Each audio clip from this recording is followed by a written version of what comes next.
அருணகிரி,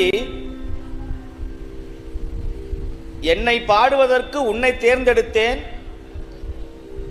என் அப்பாவை ஒருவர் பாடினார், தோளுடைய செவியன்னு பாடினார். என்ன பாடுறதுக்கு யாருமே இல்லைப்பா, அதனால ஏதாவது பாடு என்று சொன்னான் சுப்பிரமணியன். 12 வருடம் மௌனமாக இருந்தார் அருணகிரி சுவாமி. பேச்சு வருமா?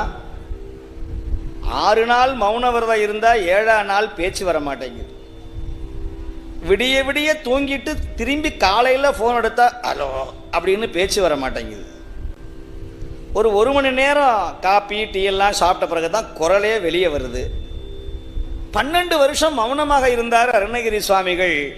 முருகன் கேட்ட மாத்திரத்திலே இவர் பாடுவார் என்று எண்ணினால், இவர் முருகனை பார்த்து புத் புத் புத் புத் புத்